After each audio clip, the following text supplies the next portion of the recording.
back, YouTube. And we're back to the, well, from the depths. And our new beloved ship. Mora Mark III, which obtained a couple of extra turrets.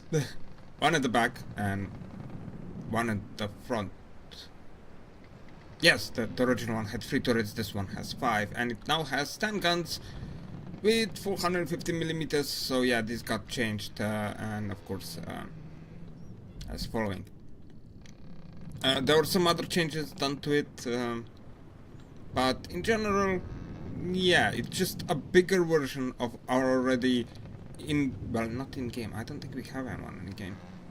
No, we don't. We don't have Mora in game because, well, it only had 3 turrets, 6 guns. Those were 340mm, and while usable, they were not all that strong, and it really doesn't fit, especially not in case of the opponent we're going up against, as that opponent is, well, it's the Onyx Watch. Yeah. Now, Onyx Watch are not really that much of a threat as a faction, and you can take them on very early on and get yourself some free resources, pretty much, more or less, because they are not that hard, especially on lower difficulties. They are not even close to being that much of a challenge, simply because they use a lot of cram cannons and you can kind of dodge them a lot. And when I say dodge them, I just mean, well, you can build a fast-flying aircraft, and there's just nothing that this faction can do about it, because they don't have that versatility around their vessels. And a lot of their vessels are pretty much sizable, but very, very detached weaponry. They have all their weapons surface-wise, and the end result, they get disabled fairly quickly. But, well, we are here on the hardest of difficulties, and here there are like a couple of ships that are actually threats. Well, threats. One of them is the Bulwark, of course, because of its sheer size, it takes you a while to kill it. And your ship can just start shooting at something. Yeah, well, here it is. Shooting at stuff that is not really relevant, and that will just take you forever to kill it. But, you know, if you could properly... Where am I? Oh, here. But if you could properly, you know, focus target, or if you manually target the weaponry on the Bulwark, it usually dies relatively quickly. But if you're just wanting to see your ships fight, then yeah, you're up for a very, very long battles, unfortunately. The second ships that are also kind of dangerous, but at the same time not really, is the Trebuchet, which has a tendency of blowing up very quickly, and it's the end result, well, it blows very quickly.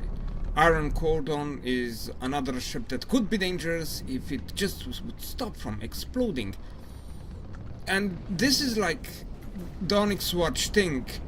The ships that they use the cram cannons get their crams, you know, their size is just humongous compared to the rest of the ship, so they get disabled very easily.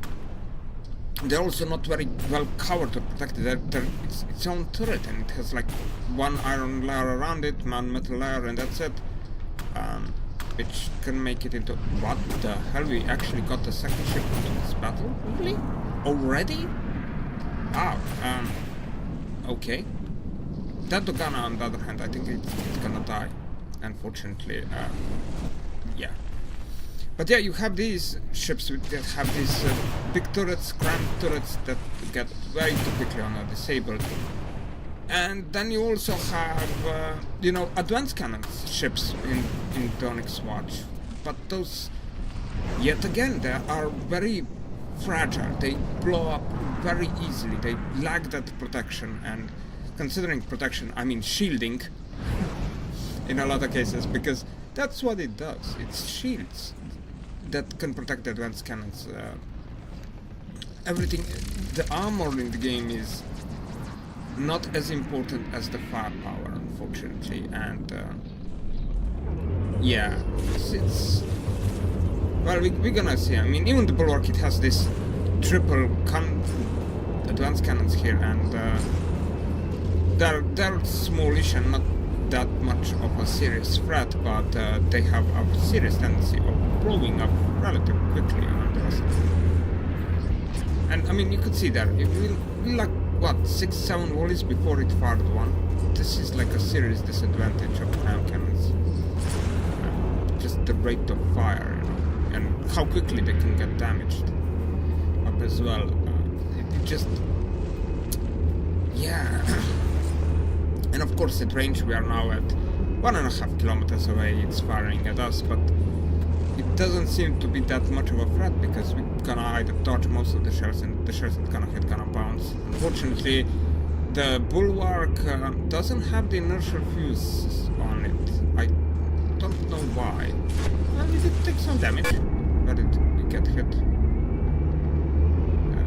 Oh, sides. Here. Yes. It's here. 3%. Yeah, well, it's not that bad. Still, 2%? Really? Oh, we also have a hole at the back. Not that much of threatening damage.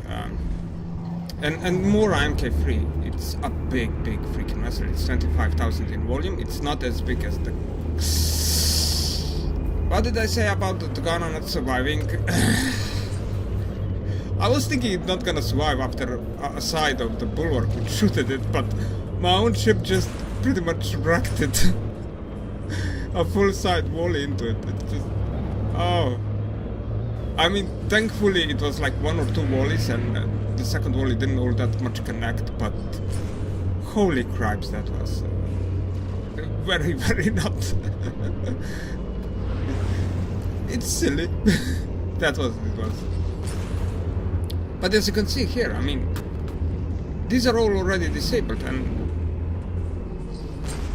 just having guns that are more sizable than the ship that they're mounted on, it usually doesn't end up all that well. It just doesn't. Yeah, unfortunately. And of course, I don't know why the Bulwark doesn't have the inertial fuses. That's something that would help it a lot with its destruction capabilities. And of course, the AI is shooting at something in the back, and that just... If I would manually be going to aim here, Bulwark wouldn't survive for long. And I mean, considering that we pretty much already killed it, we can just do this. We can manually aim, but you can see, one blow up. It's just not that much, you know, you pretty much need shielding to deal with advanced cannons, large bore weaponry, or even small bore weaponry. You just need a lot of shielding. And unfortunately, a lot of the Bulwarks in size it's large, but it's not that well protected when it comes down, and that means that its weapons are not that well protected, which means in the end, because they're so large, well, it's that. It's despawning. So, yay, 2 damage. And now we have 3 ships into the game. But yeah, I mean, you see here, Mora MK3 is longer than the Courant is, and it doesn't have as many shields on either, so under these conditions you would think that we would be a fair easy target. I mean, this ship is not very maneuverable. Yet, I mean, we did take a salvo or 2, but then it died. Especially after the Bulwark tried to nose toward us, its weaponry just got, you know, instantly blown off in that point. So yeah, it's cool looking ships, but unfortunately they kinda lack the firepower. I think the whole concept of having a slow ship with slow weaponry just doesn't work in this game. I mean, if you have really fast ships, using slow weaponry is not that much of a detriment. But if you are having... Yeah, okay. But if you're having, you know, a slow ship, you would need like really fast weaponry, either advanced cannons, either lasers, maybe particle cannons would kind of work, but in general, fast ships have kind of the luxury of equipping whatever they want, while slower things, they have to be more, they have to compensate somehow, and that's not what happens with the Onyx Watch. Receiving. Well, let's move you up there. Moving now. Well, we spent now. pretty much 10 minutes up here, Receiving. Moving in now. this Receiving. battle where we had Moving now. like superior advantage all over the place. Oh, and Receiving. let's get Moving now. up north up as well, because that is where we have our Receiving. second Moving now. fleet. We actually do have a Receiving. luxury in fighting the... You know what, I'm gonna just stop you Receiving. in front of Moving this now. new tile. Receiving. Yeah, okay. Yeah, okay. Receiving. Moving now. Just because I don't know how long this battle gonna take. Pinnacle, 42 Pinnacle, Cauldron. Where did it say Cauldron? A Fortitude and another Cauldron. I'm not completely sure this is gonna be a very exciting match. I mean, there are a bunch of small vessels, but nothing larger. So, Fortitude. Okay, these are the cauldrons. No, these are the cauldrons, I think. And I mean, I don't see why the Onyx Watch ship has all that odd weaknesses, because some of their ships have, you know, certain weaponry that is better. But then that's not fails to translate onto any other vessel. There are ships that have laser ammunition defense that their bigger, more important vessels don't have it at all. It's just, it's odd. I mean, the Pinnacles have laser ammunition defense, they have these guns, they have missiles, they have torpedoes, so a nifty little ship. But the problem is, it's a nifty little ship, it's nothing major. But then you look at something as the Bulwark, no missiles, no laser ammunition defense, no torpedoes, just, you know, it relies on crams and, yeah, in very exposed cram position turrets, so not really that much of a threat, as they get just disabled too quickly before they could utilize their firepower to their best advantage, unfortunately. And you're surviving this fire pretty goddamn well. I mean, we're not even aiming at it, we're aiming at this cauldron, I think. That's what it is. We're gonna see what it is. Yeah, that's the cauldron, and this is the Fortitude. Okay. Even though our ship is completely ignoring the small pinnacle here. Oh, being ignored. I know how you feel.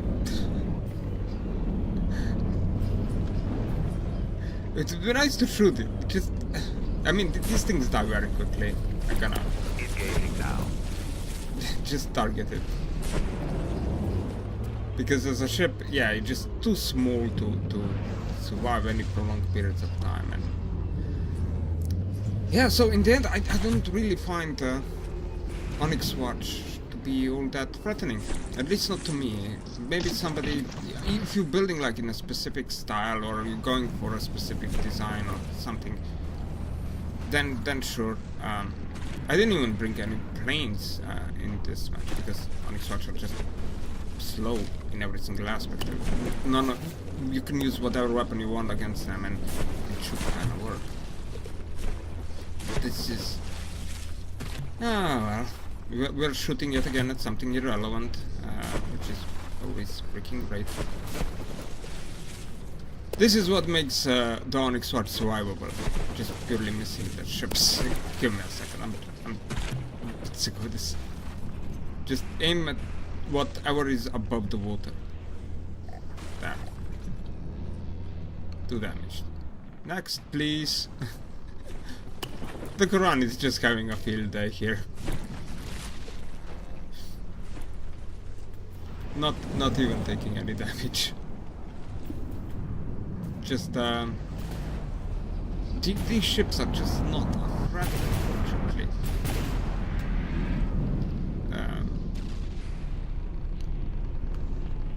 They're just not. I mean, they're lovely in style. Definitely like that, but at the same time, that they need something better about them. It's true that they need that, you know, an improvement. Well, there's the second pinnacle, and it's already being lost most of its block into damage. At this point, the Current is just wasting ammunition.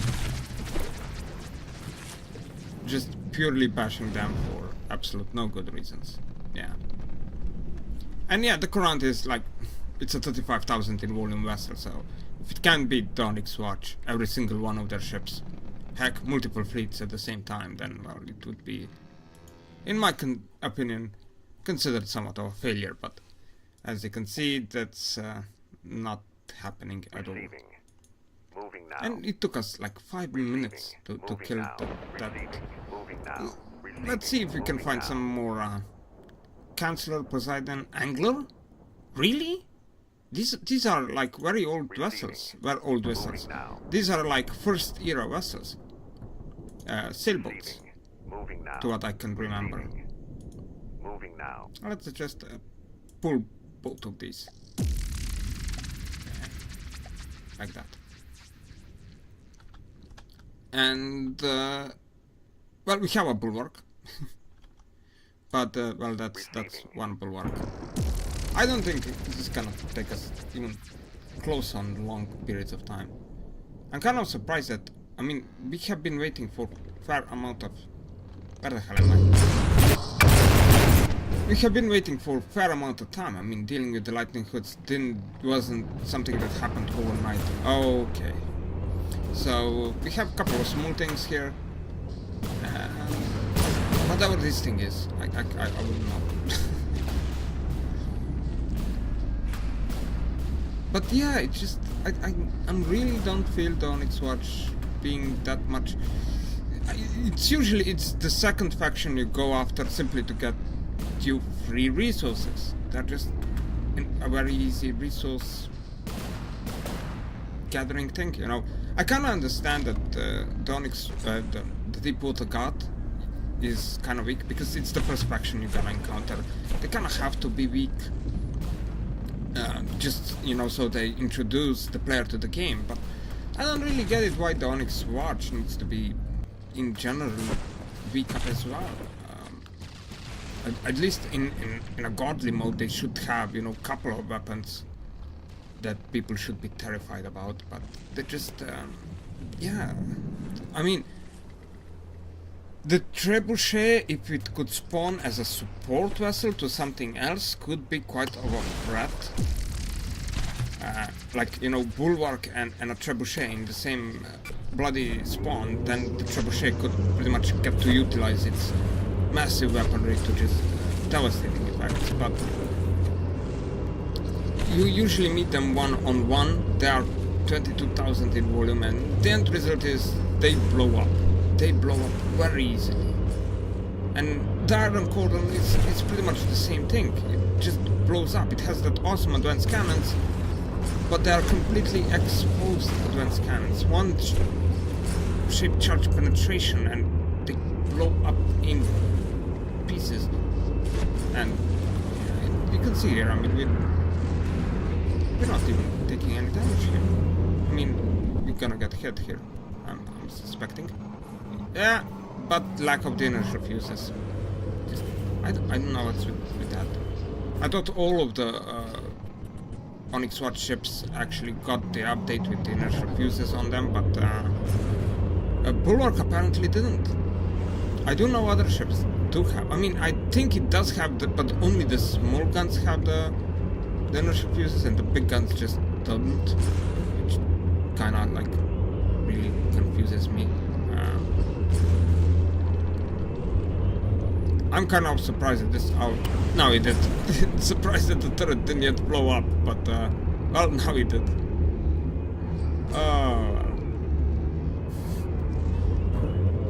And of course, the combination of the firepower from the current. Look at this. Just there's half of the ship missing. Crying out loud. Ah, yeah. Just we're murdering these things. This is swatting puppies. If puppies would be big, float on water, and be made out of steel. It's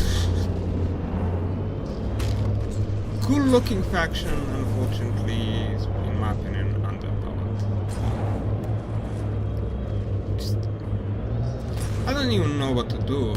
Like something built of the same style that would be more resilient or durable. I'm not completely sure how that would be achieved, because they have like, yeah. And I did say in the past that the Courant has that superstructure that looks more like Onyx Watch ships, simply because it has like the tower-esque kind of form up there, which is kind of standard. Like you can see with these guns, it's literally a tower up standing, and the same goes like in this side up as well. But you know, they would need to seriously change their design as a whole, and that it would take something away from the Onyx Watch, and it would also take something away from the diversity of the enemies that you have in the game. But at the same time, at least in a godly design, there could be a couple of ships that would be a bit more... especially, I mean, considering the amount of lore that Onyx Watch have in the game, it's pretty obvious that was in one of the first things that the developers kind of put in, and it's not really been all that well updated with times, unfortunately. Especially, I mean, you have the whole lore of them going with the Steel Striders, you know. And Steel Striders are huge advanced cannons, maniacs. So, you know, having some amount of Steel Strider Onyx Watch crossover designs would be appropriate, more or less. Because while the castle ships look cool, let's face it, if a bulwark goes against a tier, the tier will slaughter it, and, you know, slaughter like 20 of them in a row and then run out of fuel. That's what will happen.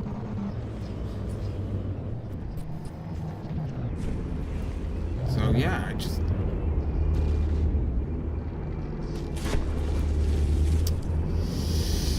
feeling bad for the Onyx Watch, unfortunately, but you're the whole resource we get points, so you're gonna have to be killed, all of you. Even though now this is taking... okay, it's 2 damage, you can focus your fire on something else now. Apparently not. Oh yeah, and the Courant is like sitting in the middle of a whole load of enemy vessels. We could actually potentially take some damage from them. I mean, those things do have torpedoes and they do have missiles. And there's gonna be a collision happening.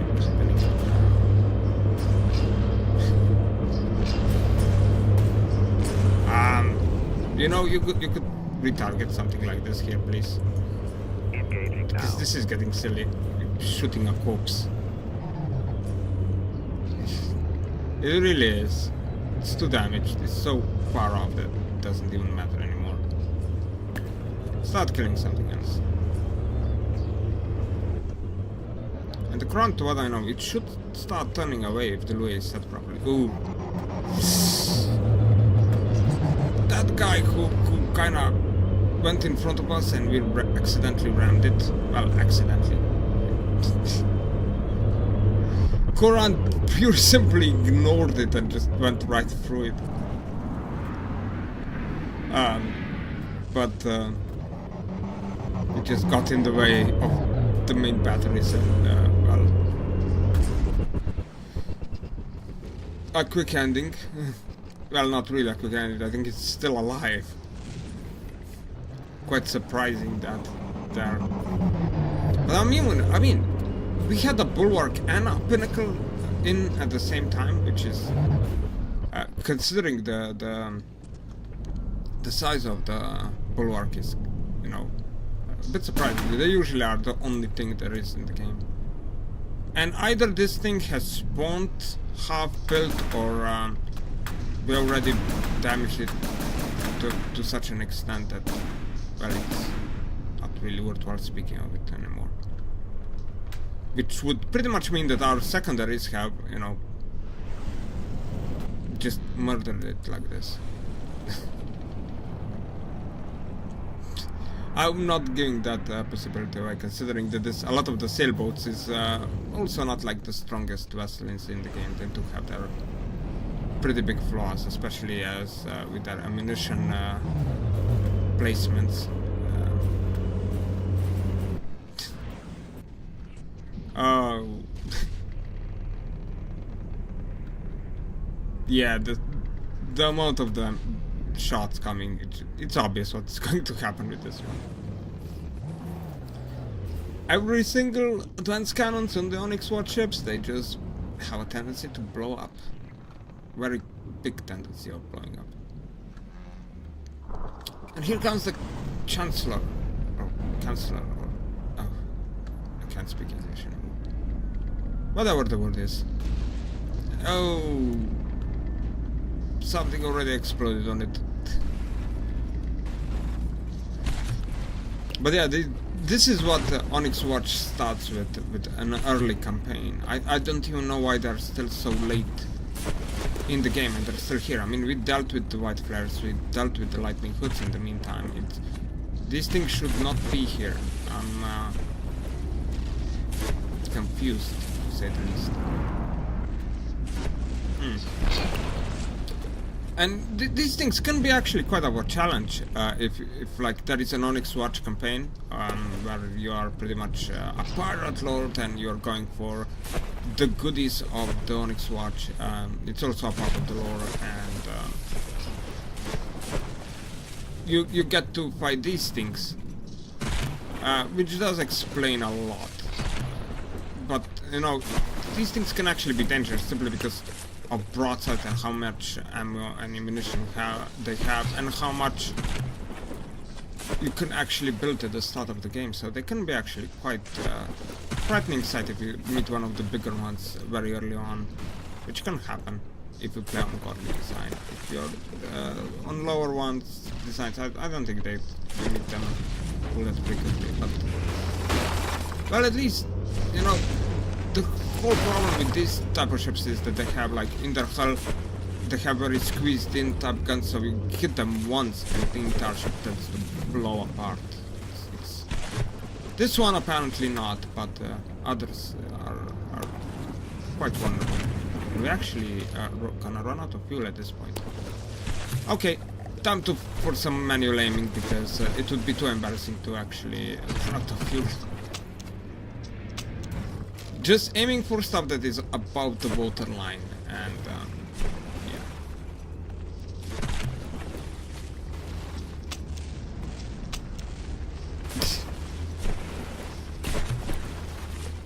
We're just gonna make it to go be too damaged. That's yeah. Well, you see, too damaged.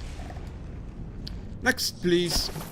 It's still an angler. We still have an angler to deal with. Okay.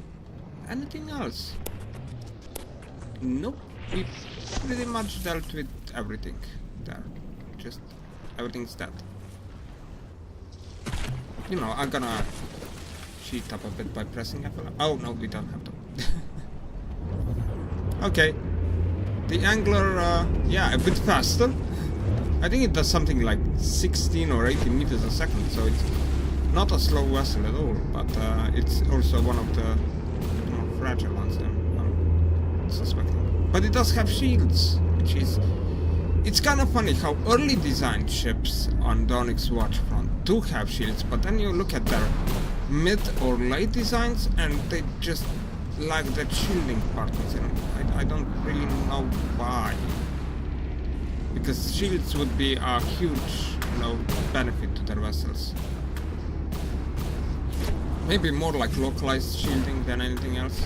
And I kinda do get it. They're supposed to be, ships that they built against dealing with the Deepwater Guard.